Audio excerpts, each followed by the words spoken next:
reader friends. In today's video, I'm going to tell you about Google's new experimental tool. It's called Talk to Books. By the end of this video, you'll know what Talk to Books is, how it's like a librarian, and why it's important to education.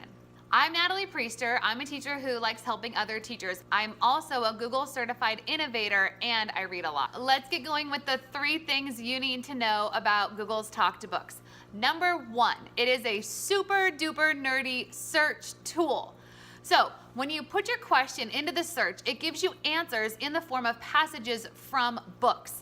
So you type your question out. It's important you type a question, not just search terms, because it's designed with AI or artificial intelligence to respond to your question in a human-like way. So you type your question, and then you get a feed of passages from books that Google thinks best answer your question. So you see the passage, the sentence that Google's AI thinks best answers your question is in bold. So you see the passage. On the side, there is a picture of the book cover, and there's a link to read the full page in the book in Google Books. The second thing you need to know about Talk to Books is that it is totally like a librarian.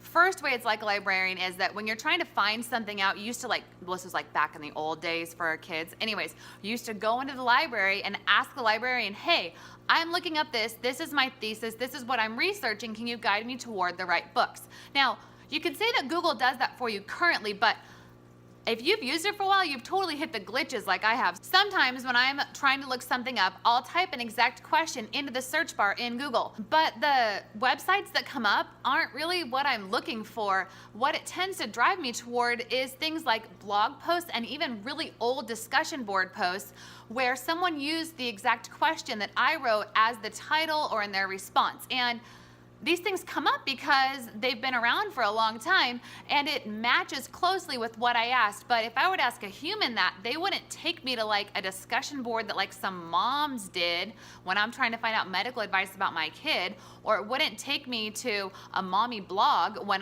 no offense moms, it wouldn't take me to a mommy blog when I'm trying to find something out about how to use technology in my classroom. Like, it was taking me to things that were matching my words, but not in the same way a human would. So Talk to Books is better because it's actually like what a human would respond with, or the actual type of book that a human would send you to. The second way it's like a librarian is that it's really good at helping you to find books. I love nonfiction books, and I'm constantly researching things like the effects of screen time on kids.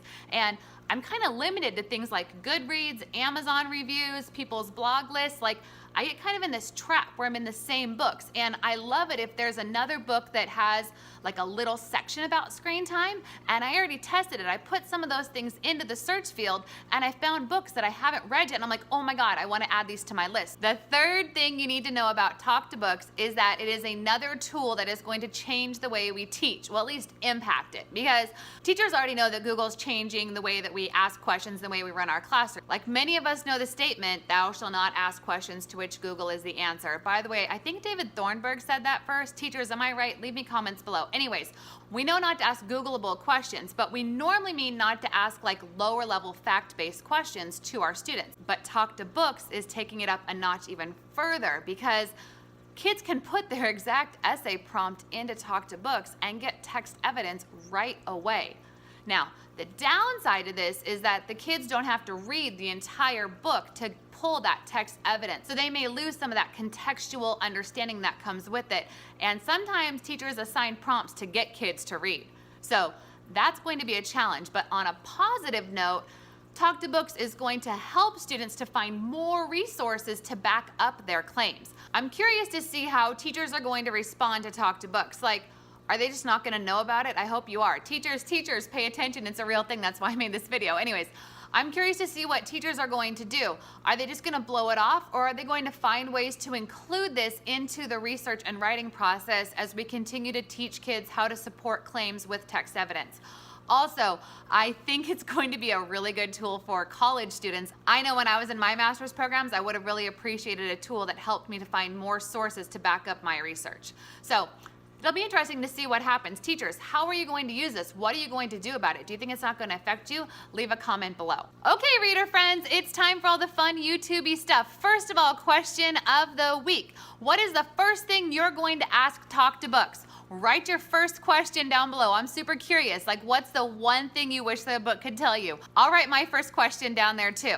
Second of all, if you liked this video, please give it a thumbs up. If you want to see more videos like this, please hit the subscribe button. If you loved this video, please hit the share button too. Share it with your friends.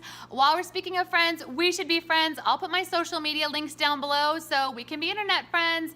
That's all. Thank you so much for watching, reader friends. See you next time.